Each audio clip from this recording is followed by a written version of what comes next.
What is it that makes us afraid of the dark? Does the supernatural exist outside of the imagination? If we experience something that is not possible, is our experience false? Or are the boundaries of reality more vast than science can currently explain? Something happened to me. Something that would change my perception of reality forever. Something that would lead me on a journey around the world, possessing my imagination, leading me deeper and deeper into the spirit world.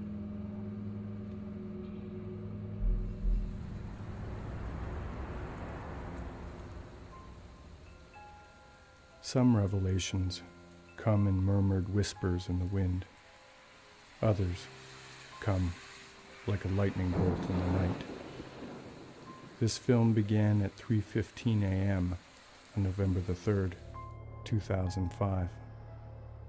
I have not slept with the lights off since. Some nights, I can't sleep at all, for fear it will return. I woke up and it was, I don't know, about 3 or 4 in the morning. And I looked over and you were completely rigid in the bed, staring at the ceiling, and your eyes were open and you were trying to scream, or it looked as if you were trying to scream, because I could hear this moaning coming through your gritted teeth. And I leaned over and grabbed your arm and you woke up. You were terrified and you kept asking me if I saw her. What was she? The words that came to my mind seemed foolish. Ghost, entity, demon, witch. Yet only these words seemed to convey what this thing might have been.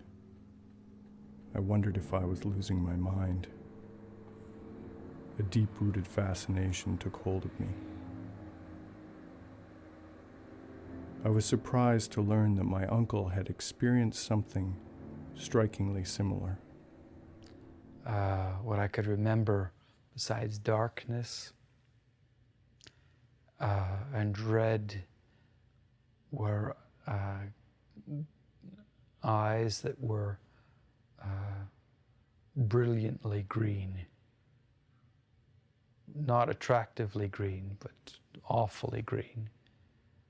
As almost like a signature. The only thing that was definable to me, physically definable,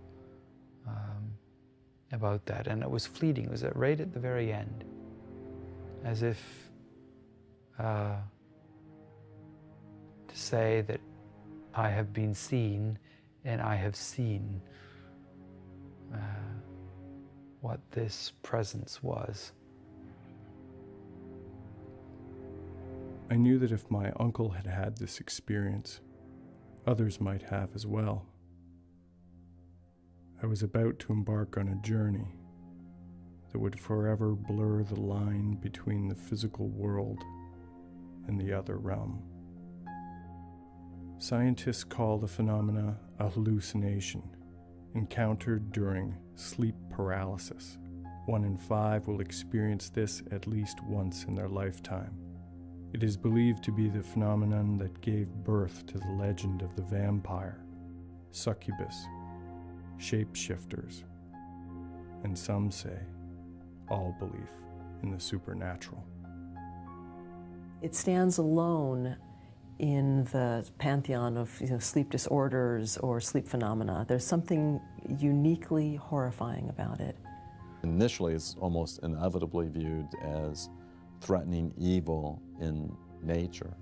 This is absolute abject terror, and people will often go on and try to somehow find just the right words to convince you and give you a sense of just how terrified.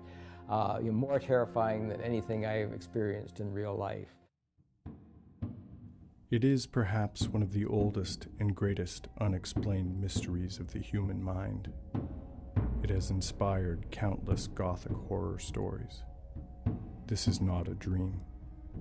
The victim is awake, completely paralyzed and fully aware that what is happening to them is not possible.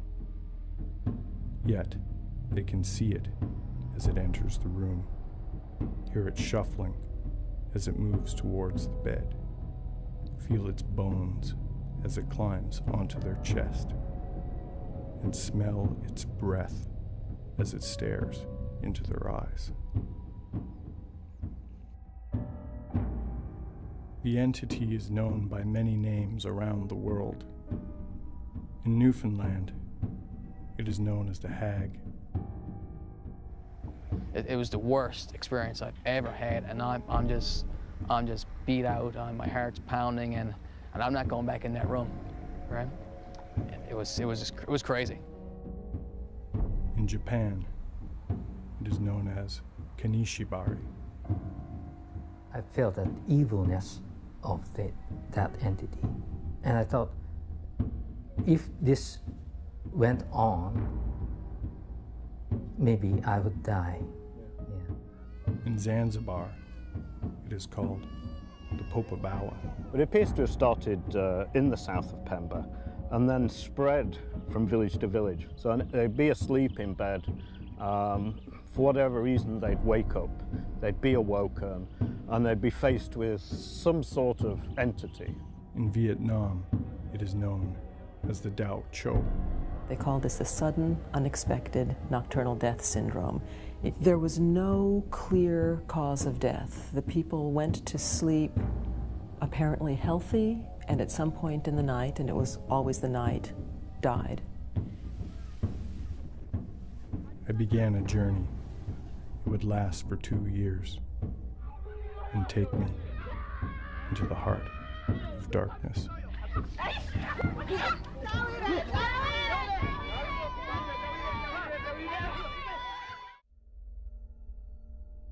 Sleep paralysis has been known by many other names throughout the centuries. In pagan Europe, a demonic shape-shifting entity called the Mara, or Night Mara, meaning the crusher that comes in the night, attacked people in their sleep, paralyzing them as it climbed onto their chest, feeding on their souls. It is believed that the first Night Mara was Lilith, the disgruntled first wife of Adam, who was banished to make room for Eve. Lilith revenged herself by crushing and sexually assaulting men in their sleep. In Rome, there were well-documented epidemics of succubus attacks. During the Salem witch trials, women believed to be responsible for conjuring the Night Mara were executed. In Rhode Island, in the 19th century, bodies of the dead were exhumed in the night, their hearts cut out and burned in a desperate attempt to stop an outbreak. Eventually, the Night Mara became the Nightmare. Lost with the original meaning of the name was our ability to identify the phenomena.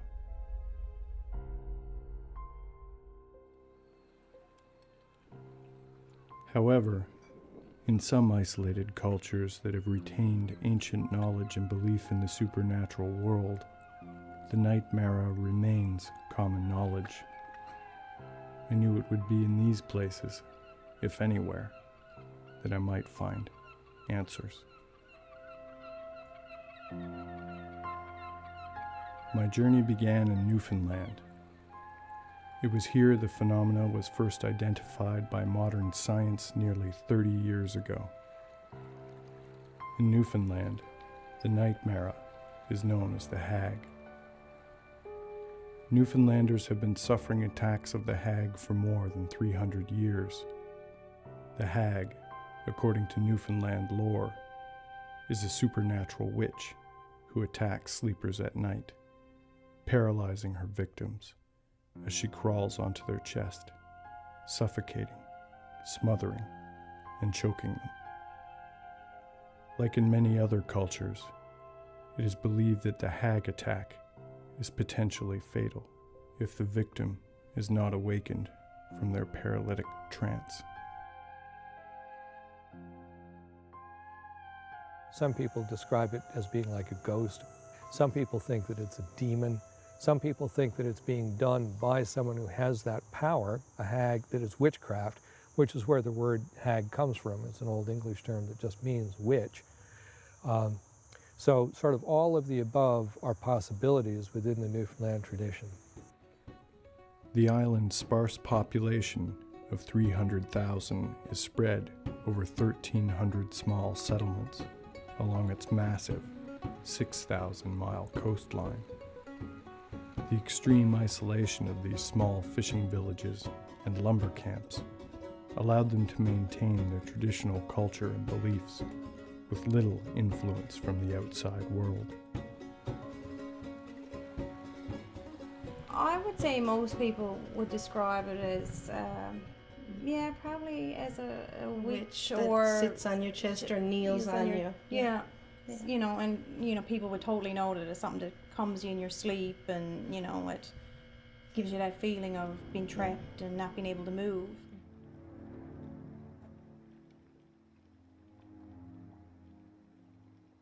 So I saw her walk into the room, and she, like I said, I was lying on my stomach, and she reached down and she grabbed my ankle. Crawls up the wall onto the ceiling, and then lowers itself down over me upside down. The image, if I did see that, this old woman, she'd just be this old haggard woman with gray hair and long nails. And she got herself all curled up, and then she stretched herself right out on the bed next to me on her stomach. And I was kind of sunk into the bed. It was just crazy. And I just looked to the left and the right, and I look up, and the face is still there. It feels like it's thirsty. It's drinking something from me. Being completely aware of just feeling like I was awake, but looking at my hand and not being able to move my hand. It turns its head around, and it looks me right in the face, and it starts to breathe in my ear. I was so scared, knowing that there was this thing next to me, and I was thinking, like, I can't even imagine how horrible this thing or this creature is if I turn around. And like, literally about a year later, I actually sold the house. In 1982, a breakthrough sociological study was published about the Newfoundland hag syndrome, proving that the hag attacks occurred regardless of cultural influence. The author of this study was Dr. David Hufford, who is now considered one of the world's leading authorities on the topic. So I was looking for beliefs about which people would say, we believe these things because we have experienced them. One of the first traditions I encountered in Newfoundland that was true of was the old hag. About a quarter of those who said it had happened to them said they had not heard of it happening to anyone else, they didn't know a name for it, and they couldn't define the old hag accurately. It makes you have to ask, well, where are these experiences coming from? If they're not coming from culture, where are they coming from?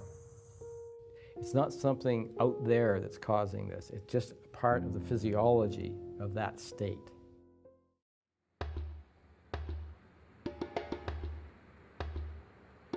Dr. Alan Shane at the University of Waterloo has been conducting an in-depth survey of sleep paralysis experiences for more than 10 years.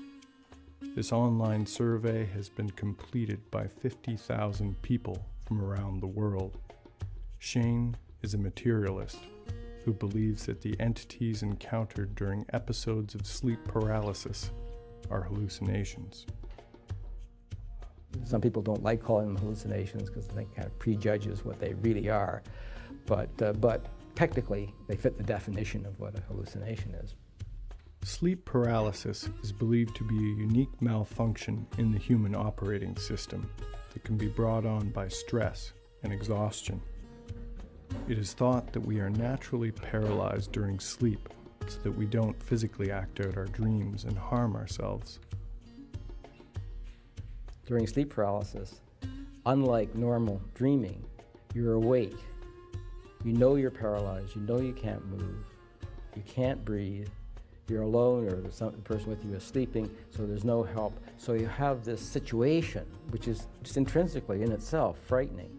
The fear and threat centers in our brain are triggered, and our minds attempt to find the danger. In the absence of any real danger, we are left with a sense of an ominous entity lurking nearby. Somebody or something in the room. You just feel it, and then you have sort of sensory experiences that tend to confirm that. You see things, hear things, and so on. So it's all those experiences are about something out there. So it's about the other, if you will. Although we are awake, we may be dreaming at the same time, creating an altered state of consciousness. It's not something out there that's causing this. It's just part of the physiology of that state. Could a hallucination seem so real? Was my mind capable of creating something so terrifying? While Western scientists have spent a few decades studying this phenomena, the Japanese have been aware of it for thousands of years. I traveled to Japan to speak with those who had encountered the Kanishibari. While Japan is one of the most modern and technologically advanced countries in the world, it is also a place of great spiritual awareness. Shinto and Buddhist temples can be found on most street corners, and it is believed by most Japanese that spirit beings dwell around us at all times. In the middle of the night, I suddenly found out that something or someone was upon me on my bed. Every time I tried to get up, he pushed me down, and I couldn't move an inch. And I couldn't cry for help because somehow my voice didn't come. I felt that the thing tried to absorb my strength. I even felt the face of the thing just in front of me. And still I was completely awakened. So I don't think any scientific explanation explaining that kind of fear.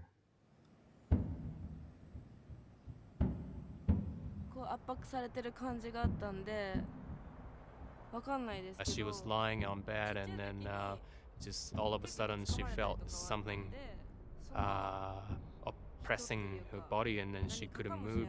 She looked at her feet, and then she saw something in shadow. She felt somebody was squeezing her neck. The next morning, her mom told her that she was experiencing the same thing. If this is a sleep disorder, could a mother and daughter experience it in the same night, though neither had before or since? Even though the medical term sleep paralysis is well known here, these entities are widely believed to be the spirits of the dead. The most feared of these spirits is the Kanishibari. When I woke up, the light was on and the door was open just a little bit. And then like someone was staring at me from that closet. I couldn't move and I couldn't say anything. I couldn't open my eyes because I was so scared.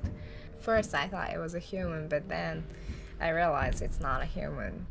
I was not sure it was a ghost, but I felt probably ghost was on top of myself. He just watching me and then smiled, and after that he squeezed my neck and he just smiling. I was so scared. The face changing into my father's face. Then finally my father, I'm sorry, my father smiling. after that, I never experienced the kanashibari. Although some believe these entities are hallucinations, the spiritual and psychological effects they have on their victims are profoundly real. So it's the weight on the chest, it's the smothering, it's the feeling that something has its hands around your neck and is choking you. People think that they really are in danger of dying. They're really afraid that they might die because they can't breathe, they can't move, they can't cry out. What's happening? I'm suffocating. And sometimes it actually feels like they're being smothered. Not just fear, but horror in the sense that it's revulsion. I shrink from that presence in the room. I am repelled by it. They were so terrifying in nature, so traumatic in nature, that they would go on to develop brain changes similar to those that we see in post-traumatic stress disorder. What would happen on the next leg of my journey, no rational theory could explain.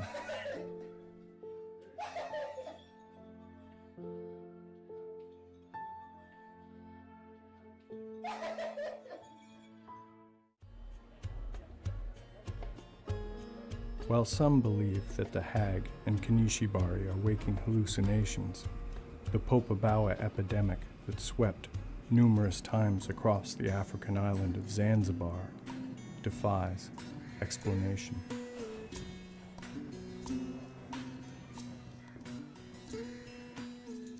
Zanzibar is a small island off the coast of Tanzania. It rose to prominence as an international slaving port that has been ruled over the centuries by the Portuguese, Arabs, and British. Finally, after a violent and bloody revolution in 1964, Zanzibar became a part of the United Republic of Tanzania. Though the island is predominantly Muslim, there is a long tradition of witchcraft and African tribal religion that are still actively practiced today. In Zanzibar, the supernatural crosses over into the physical world in ways that seem unfathomable.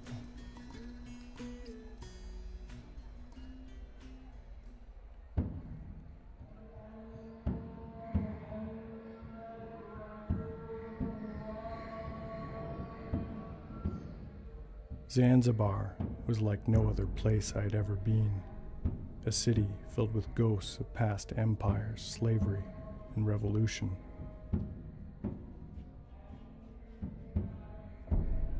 Some say it was the collective memory of centuries of slavery suffered on the island, from which the Popobawa first rose. Others believe it was the work of black magic. The attacks began in 1970, shortly after the revolution that left thousands dead. It erupted again in 1995, and once more in 2007. Massive numbers of Zanzibarians were attacked by the Popobawa each night, bringing entire communities into a state of hysteria. It spread through Zanzibar like a plague.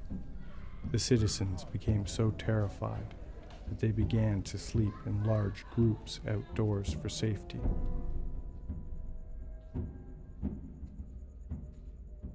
The flowing of the stories about the Popobawa was growing more and more, every day. And now I hear the screams. It was in the late night when I was in bed sleeping. Then I started to tremble a bit that the Popobawa will be here very soon. Though I traveled for 3 days without sleep to get here, I lay awake till dawn, too afraid to close my eyes. I felt a malevolent presence around me.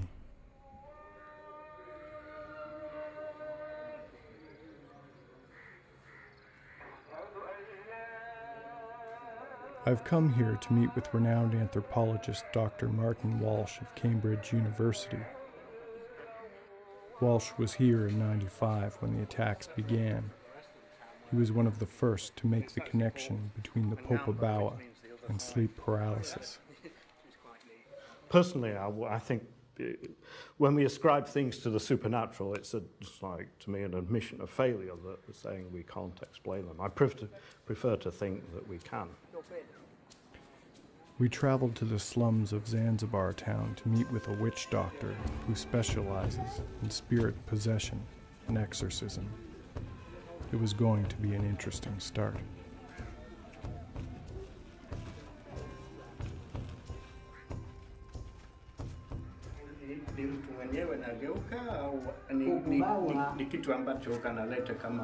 Ushanifahamu. Ismu ya Popobawa iko Pemba. Popobawa is a type of, if you like, a genie or a spirit. And it's something that people themselves bring. And people themselves bring upon other people. And it does harm to them and causes pain to them. Wahapa. The thing that Popobawa does is have anal intercourse with men and also women in the form of a spirit. Yalipatikana na nani? Kitu gani? So what was it that happened to you? One night I awoke and I could sense that there was something evil in the room. I tried to move and found that I couldn't move, that I was paralyzed.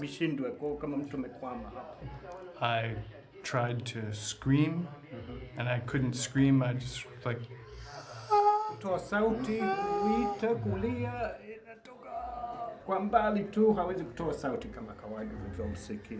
And I could open my eyes and only move my eyes, and I could see an entity or a spirit at the foot of my bed that had a white shroud, and as it raised its arm, I could feel myself or my soul being sucked out of my body, or like a forced out-of-body experience. Just and my wife awoke, and she turned around and she shook me, and when she shook me, it was gone.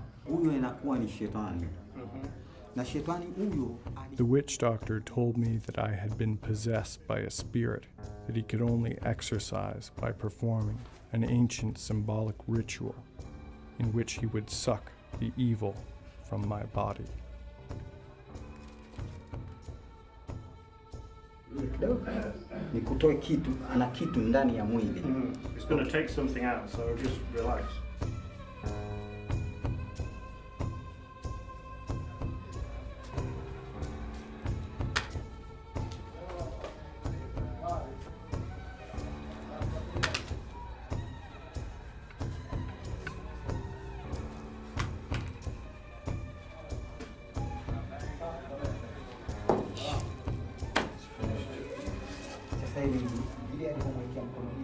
It would be in the next part of my journey that I would be confronted by the shocking reality of the Popobawa epidemic.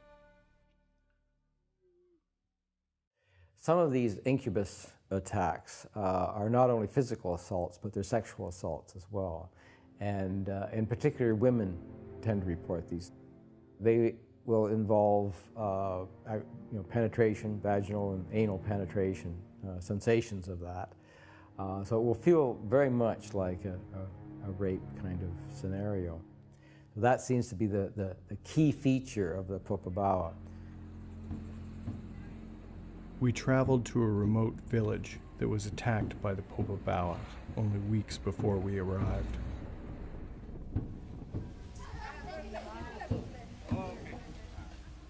During the attacks, these people remained awake for many nights, too terrified to sleep. A number of the women in this village agreed to speak with us about their encounter with the Popobawa. These women were all attacked on the same night. Because of the fear of Popobawa, she stayed awake for 3 nights. She didn't want to sleep, because if you sleep then you're prone to attack. Long kind of black hair, and extremely long nails. It kind of came, especially to the children, and it kind of, as though it was waking them up and frightening them, it kind of came over the children. It came over and pressed her so that she was unable to shout out.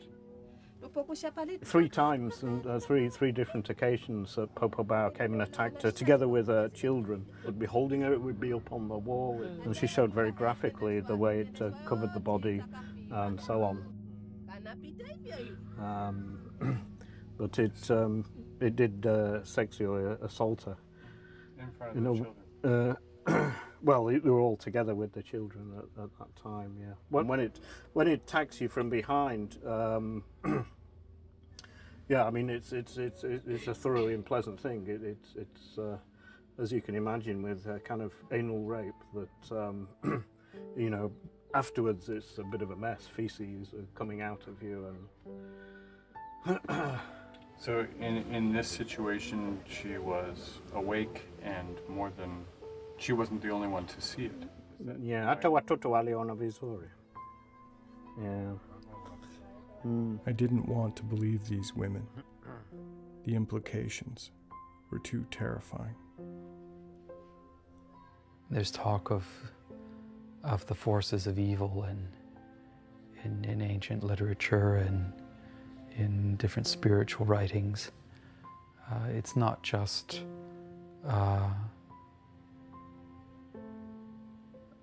something that exists in human consciousness.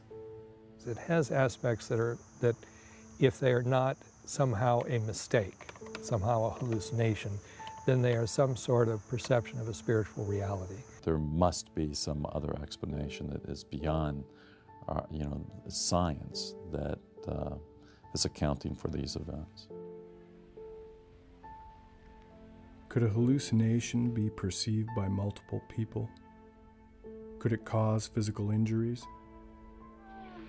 The fear inside me began to grow.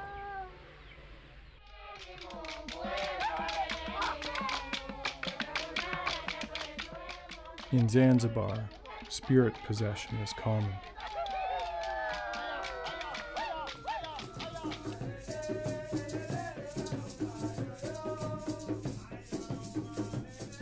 Many people have guardian spirits or possessing spirits that are always with them, helping to guide them through life.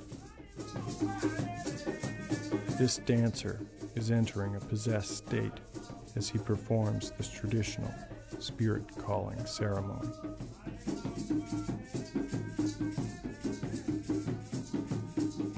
Very little is understood about possession, except that those who are experiencing it enter an altered state of consciousness between the waking and dream state. Their minds appear to be taken over by an external personality or spirit. During the Popobawa outbreaks, many people were possessed by their guardian spirits who screamed warnings of the Popobawa's presence.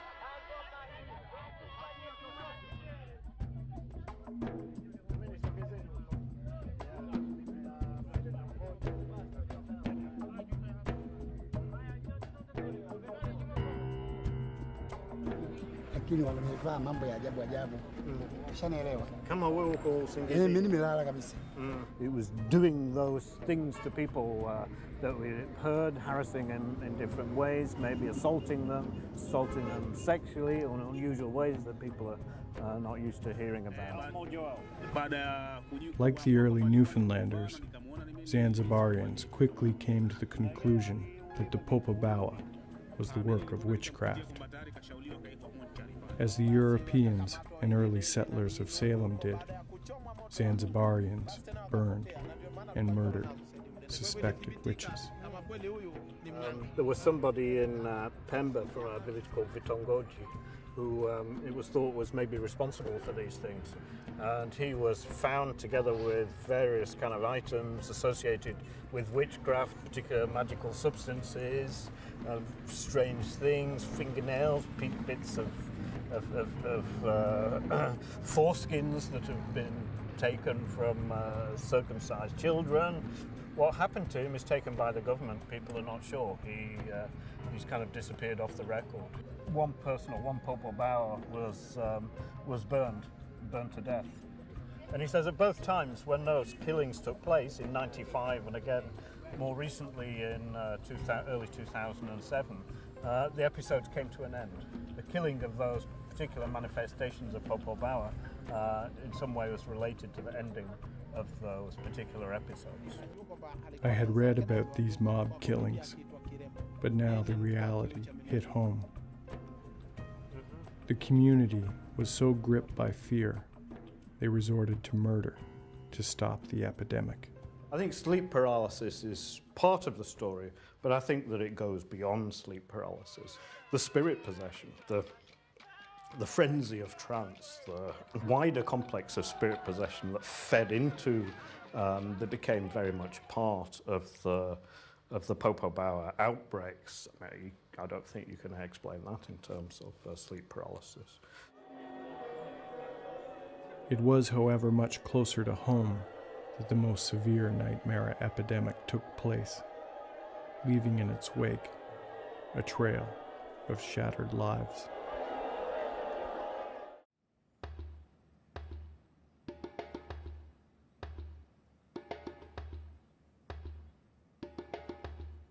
Amance Brausch is a professor of psychology at King's College.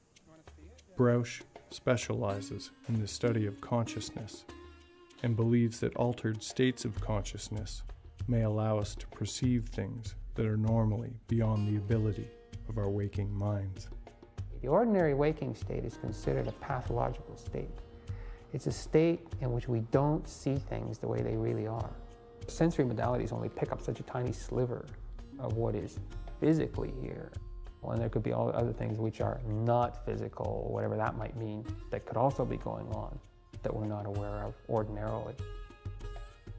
Altered states of consciousness have been used as a means of perceiving or entering the spirit world in many cultures for thousands of years.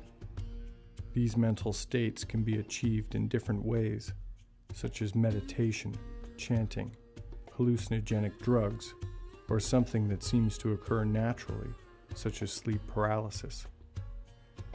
Recent discoveries in quantum physics strongly suggest that there are, in fact, multiple dimensions of reality, and that it is possible that we can suddenly perceive and interact within these non-material dimensions by altering the way our minds work. Maybe your brain can be reset in some altered states of consciousness, so that perceptions that are otherwise not possible become possible.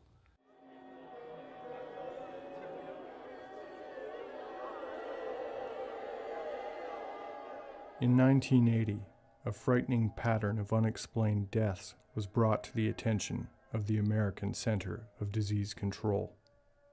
Since the beginning of the outbreak in 1977, more than 100 deaths have been ascribed to sudden, unexplained nocturnal death syndrome. The victims of this epidemic were the Hmong refugees who had fled to the United States after the end of the Vietnam War. The Hmong called the outbreak nightmare death. The people that I spoke to themselves felt that a spirit was coming and attacking these people, that a spirit would come and threaten you once or twice, and then if you didn't do what you were supposed to, traditionally, you were at risk for losing your life. The Hmong culture dates back beyond recorded history. They are a deeply spiritual people who believe that the spirit world is all around us and is as real as the physical world that our bodies inhabit. The Hmong believe their health and life depend on appeasing the spirit world through ritual ceremony and sacrifice. Practicing their religious ceremonies in the United States was an impossibility in small, crowded city apartments. Without spiritual protection, the Hmong began to be plagued by mysterious nocturnal death. The Hmong believed the Tao Cho, or night mara, was responsible for the deaths. Medical anthropologist Dr. Shelley Adler came to agree with them. The more we find out about the placebo phenomenon, the idea that expecting a good positive outcome can help bring that about, the more it seems to make sense that there's also a nocebo phenomenon, that the more you expect a terrible outcome, the more that might come about. The idea of being scared to death is not a new one. Anyone, if terrified enough, can suffer heart failure. It is common for those who experience the night mara to feel they might die, but for the Hmong, this fear became a reality. I think it's entirely plausible that people can be frightened to death. Our imaginations are extremely powerful, and our beliefs are extremely powerful. And if we think that that can happen to us, then it can. When the Hmong moved out of the urban centers and into rural areas where they formed communities and could again practice their traditional ceremonies, the Tao Cho attacks and deaths stopped. I went to visit a respected Hmong shaman to have him perform the ritual that has been credited with saving the Hmong from sudden death. It was the Hmong New Year, and many families had come to pay respect to the shaman. Sacrifices were made to ensure the spirits were satisfied, and good fortune would shine in the coming year. Yeah.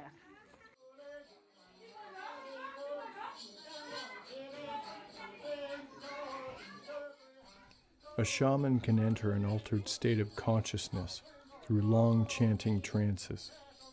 He travels into the spirit world to ward off evil spirits, ensuring the health of the souls he is attempting to save. Red cloth is tied around the wrists of his subject to form a barrier between the night mara and the victim. Here in this room, for one terrifying moment, I experienced the same sense I'd had in my room 2 years ago, and again in Africa. Then it was gone.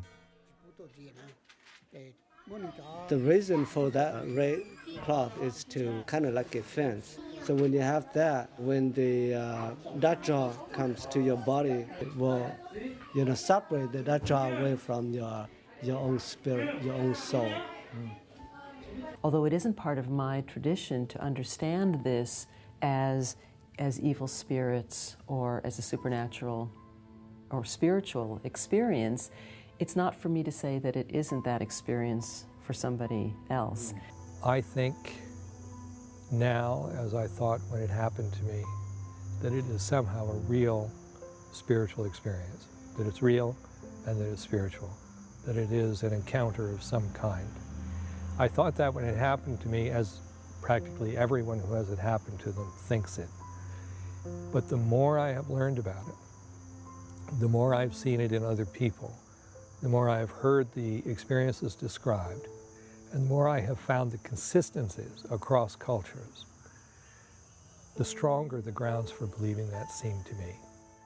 Since my visit to the shaman, I have had no more encounters with the night mara. Perhaps I believe just enough for it to work. Perhaps it's just coincidence. Perhaps the barrier between belief and skepticism, between science and spirituality, are only those of language, hallucination versus vision, dream world versus spirit world, different words and belief systems describing the same experience. As Joseph Dunninger once said, for those who believe, no explanation is necessary. For those who do not, no explanation is possible.